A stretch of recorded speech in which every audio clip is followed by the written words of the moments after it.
SCP-106, The Old Man. You're walking down a corridor in Site-23 when you notice something wrong with the wall. The concrete is sweating, darkening. A black, tarry substance bleeds through the surface like the building itself is rotting from the inside. Then the smell hits you. Decay, old death, something that's been festering in a place without light for centuries. SCP-106 doesn't break through walls. He corrodes through reality itself, an ancient, withered figure that moves with terrible patience because he knows you can't escape. When he takes you, and he will take you don't die. You go somewhere else. His pocket dimension, a labyrinth of rust and darkness, where victims have been found weeks later, aged decades, minds shattered into fragments. The recontainment protocol is monstrous. They break a D-class personnel's femur and broadcast the screams, because 106 prefers prey that's already suffering. SCP-096, the shy guy, 4 pixels. That's all it takes. Someone in the research wing is reviewing satellite imagery, and there, in the corner of a photograph taken from orbit, something is crouched in a mountain range. They zoom in. They shouldn't have zoomed in. 12 seconds later, SCP-096 begins screaming. You can hear it from 3 floors away, a shriek of absolute anguish, rage, and something that sounds almost like shame. Then it starts running, not toward an exit, toward the person who looked. It will tear through blast doors, it will cross oceans. Nothing stops it, nothing slows it. The breach becomes a massacre when security footage auto-archives to a server that 17 people have access to. 17 people who might glance at a thumbnail. The scramble isn't to kill 096, it's to destroy every image before the death count reaches triple digits. SCP-682,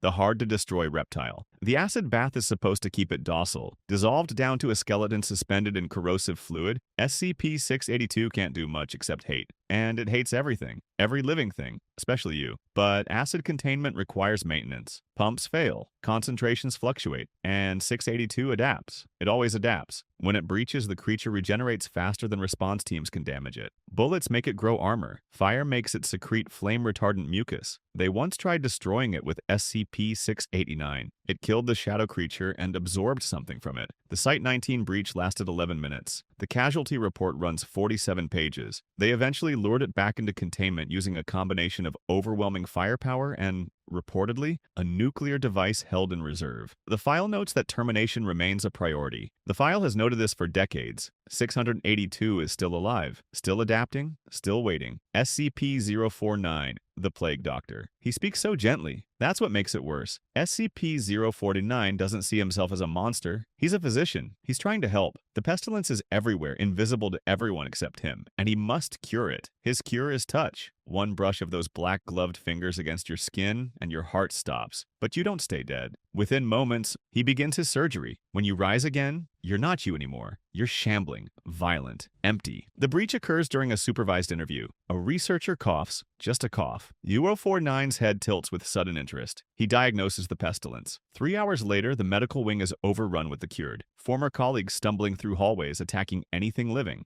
049 moves among them like a proud surgeon reviewing successful operations, still apologizing for the temporary discomfort of treatment. SCP-0762, Abel. The coffin should never open. SCP-0761 is a stone cube covered in impossible carvings. Inside, suspended in black fluid, waits something that was once human. Maybe. When the cube opens, Abel steps out. He doesn't speak during breaches. He doesn't negotiate. He simply begins killing with a focus that borders on artistry. Weapons materialize in his hands, pulled from somewhere that isn't here. Blades that cut through body armor like paper. The Site-25 breach lasted 16 minutes. Abel moved through mobile task force operatives like they were standing still. Bullets hit him, slowed him briefly, but he regenerates almost instantly. He killed 37 personnel before concentrated explosive ordnance finally put him down. Then his body dissolved. Returned to the coffin, regenerating in that black fluid. The file notes he's breached 14 times. The file notes he always comes back, waiting. SCP-939, with many voices. The intercom crackles. A voice you recognize, a colleague from the biology wing, calls for help. She's trapped in storage sublevel 2. She sounds scared, hurt. You go to help. You shouldn't go to help. SCP-939 are pack hunters, eyeless and red-skinned, built like something between a wolf and a nightmare. They learn the voices of their victims, every word, every inflection, every verbal tick that makes you trust someone. The breach starts with 3 specimens escaping into the ventilation system. Within an hour, the intercoms are chaos. Dead researchers calling for help. Deceased security officers reporting safe zones. You can't trust anything you hear. They hunt in darkness, following breath sounds and heartbeats. The first warning you get is hearing your own voice behind you, asking why you're running. By then, the jaws are already closing. SCP-610, the flesh that hates. It starts with a rash, red, itching. Within hours, the skin begins to harden into something liked. Within days, the victim stops being recognizable as human. SCP-610 is an infection that transforms living tissue into something else, something still alive but no longer individual. The flesh spreads, it grows, it builds. Infected victims fuse with walls, with floors, with each other, forming structures of meat and bone that pulse with horrible purpose. The containment breach begins with a single infected animal crossing the quarantine perimeter. By the time satellite imagery detects the spread, 3 villages are gone, not destroyed, absorbed. The buildings still stand, but now they're made of people. The Foundation's response is fire, constant, unrelenting incineration of the spreading boundary. The file notes that complete neutralization may be impossible. The flesh remembers, the flesh waits, the flesh hates. SCP-953, the Kumiho. She can be anyone. That's what makes the nine-tailed fox so dangerous. SCP-953 is a shapeshifter from Korean mythology,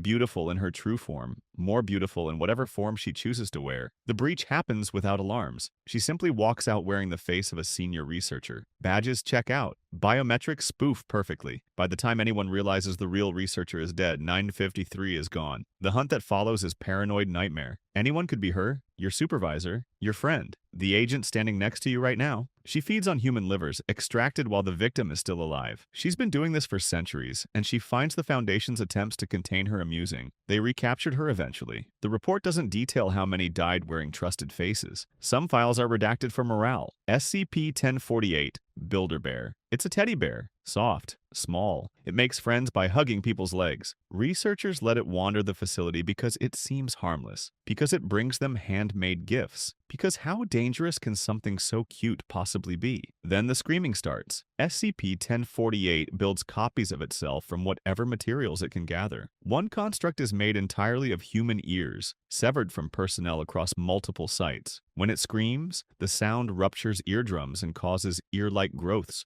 to sprout in victims' throats, suffocating them. Another construct was built from the remains of a researcher's unborn child. The original bear has never been recovered. It's still somewhere in the facility, hugging legs, making friends, gathering materials. Every teddy bear in the building is now treated as a potential threat. Every soft thing is suspicious. Innocence has been weaponized. CP-001. When day breaks, some breaches don't threaten a site, they threaten everything. SCP-001 proposals are the Foundation's most classified secrets. One proposal, codenamed When Day Breaks, describes the end of the world. The sun changes, not brighter, not dimmer, just different. And when its light touches living flesh, that flesh transforms. You melt, but you don't die. You become something liquid and hungry that remembers being human. You call to your loved ones, begging them to come outside, to feel the warm sunlight, to join you in this wonderful new existence. The survivors huddle in darkness. Daytime is extinction. The melted things press against windows, wearing faces you recognize, whispering in voices you love. This isn't a breach that was contained. This is a file describing how containment fails completely. How the Foundation, with all its resources, all its anomalies, simply loses. Some endings can't be prevented, only documented. If these containment failures kept you up at night, subscribe and hit the bell, because the Foundation's archives go much deeper and you've only scratched the surface.